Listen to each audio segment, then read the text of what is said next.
Hi hello నమస్తే. నేను మీ journalist Sai. సినీ actress Pratyusha అందరికీ గుర్తుండే ఉంటుంది. ప్రత్యూష శవం మీద పెట్టిన ఐసుగడ్డ కరిగినంతసేపు కూడా చట్టం న్యాయం అవి నిలబడలేదండి. నిజంగా ఈ మధ్యకాలంలో ఒక బన్ విషయం బాగా వైరల్ అయింది కదా, పెద్ద ఇష్యూ అయింది కదా. ఆ బన్ మీద పెట్టిన కాన్సన్ట్రేషన్ కూడా కనీసం ప్రత్యూష మీద పెట్టలేదు. ఈ అఘాయిత్యానికి కనీసం న్యాయం దక్కడానికి 24 ఏళ్ళు పట్టిందండి. సిగ్గు ఎగ్గులేని రాజ్యం ఓ అందమైన కళల ప్రపంచానికి బలవంత ముగింపు పలికారు. సినీ వినీల ఆకాశంలో ఓ మెరుద్దామని కలలు గన్న ఆ ఇంటి దీపాన్ని ఆర్పేశారు. కోటి దీపాలతో రంగుల ప్రపంచంలో అడుగుపెట్టిన ఆమెను అధపాతాలకు నెట్టేశారు. ఎవరిది? ప్రత్యూష తెలంగాణ ఆడబిడ్డ. ఆమె మీద పడి సంపన్న ఐశ్వర్యం నక్కల్లా పీక్కుతున్నారు. ఇందులో పోలీసులు, మంత్రులు, వాళ్ళ పిల్లలు, కార్పొరేట్ హాస్పిటల్స్, అందులో డాక్టర్లు అందరూ ఇందులో పావులే. ఆమెను అత్యంత కిరాతకంగా గ్యాంగ్ రేప్ చేసి నోట్లో విషం పోసి చంపి అందులో ఒక బకరాగా నిరిగించి మిగతా అందరూ దేశాలు వదిలి పారిపోయారు. ఆమె ప్రేమికుడిగా చెప్పబడుతున్న మనిషి చావలేదు, కానీ ఆమె మాత్రం చంపబడింది. ఇందులో చట్టం తన పని తాను సహజంగానే చేసుకుంటూ ఉంది.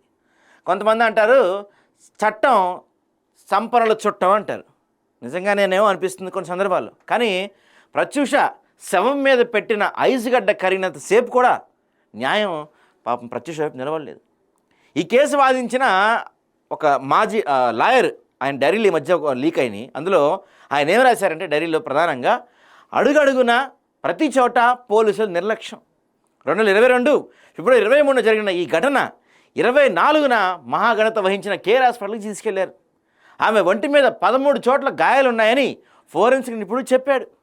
మహాఘనత వహించిన దేవేంద్ర గౌడ్, మాధవ్ రెడ్లు, అందులో ఆ చట్టం 66 పాదాల మీద నడిపిన బాబుగారి పాలనది, చంద్రబాబు గారి టైం అది.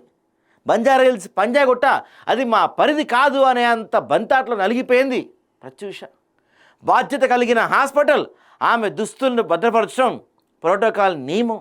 కానీ అప్పటికప్పుడే ఆ హాస్పిటల్ ఆమె దుస్తులను కాల్చేసి న్యాయాన్ని ఏం చేశారు? తగలబెట్టారు. గాంధీ హాస్పిటల్ ఓ రిపోర్ట్, ఫోరెన్సిక్ ల్యాబ్ మరో రిపోర్ట్.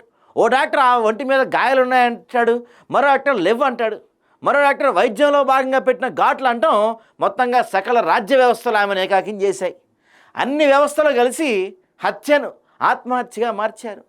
ఏ మహిళా సంఘం నోరు విప్పలేదు, ఏ హక్కుల సంఘాలు నామమాత్రంగా స్పందించాయి. హంతకుడికి కింది హైదరాబాద్ సెషన్స్ కోర్టు నుంచి, హైకోర్టు నుంచి సుప్రీంకోర్టుకు చేరడానికి దాదాపు 25 ఏళ్ళు పట్టింది. ముందు 5 ఏళ్ళు, ఇప్పుడు 2 ఏళ్ళు అంతే. ఒక అందమైన అమ్మాయిని అత్యాచారం చేసి హత్య చేసినందుకు మహాఘనత వహించిన చట్టం ఇచ్చిన గిఫ్ట్ ఇదండి. సినిమా సహజమే, హంతక స్వభావం కలిగింది. ఈ అమ్మాయికి బడాబాబుల డాబు గిరి లేదు, ఆ ఇంటి పేరు అసలే లేదు. నిత్యం జరిగే అత్యాచారాల పరంపరలో ఇదొకటి. ఒక నటుడు నోరు విప్పలేదు, ఇది అన్యాయం అనలేదు, అసలే లేరు హంతకులు. ఇందులో ఎందుకు ఆ అమ్మాయి జీవితాన్ని అర్ధాంతరంగా కుదించారు? ప్రత్యూష కేసులో అందరూ దోషులే. ఆ తల్లికి ఈ సమాజం మొత్తం బాకీ పడి ఉంది.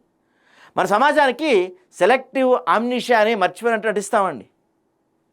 ఒక బన్ని విషయంలో మిగతా విషయాల్లో ఎక్కడ ఇంట్రెస్ట్ చూపించే మనం 25 ఏళ్లుగా ఒక అమ్మాయికి జరిగిన అన్యాయం పైన మాత్రం ఏ మీడియా మాట్లాడలేదు. ఆ అమ్మాయి మీడియా పైన, ఆ అమ్మాయి చావు పైన ఎన్నో మీడియా హౌసులు ఇల్లు కట్టుకున్నాయి. ఎంతోమంది బాగుపడ్డారు. అది హత్య అని తెలిసి దాన్ని ఆత్మహత్యగా రకరకాలుగా మార్చడానికి, అమ్మాయి మీద రేపు జరగలేదని చెప్పడానికి, రకరకాల మార్పులు చేయడానికి ఎంతోమంది సహాయపడ్డారు. వాళ్ళంతా బాగుపడ్డారు. 25 ఏళ్లుగా ప్రత్యూష తల్లిదండ్రులు మాత్రం న్యాయం జరిగిద్దేమో అని తిరుగుతానే ఉన్నారు. 5 ఏళ్ళు శిక్ష కాస్త ఇప్పుడు 2 ఏళ్ళకు కుదించారు. ఇది మన దేశంలో చట్టాలు, వ్యవస్థల గొప్పతనం. అందుకేనేమో మేరా భారత్ మహాన్ అనేది.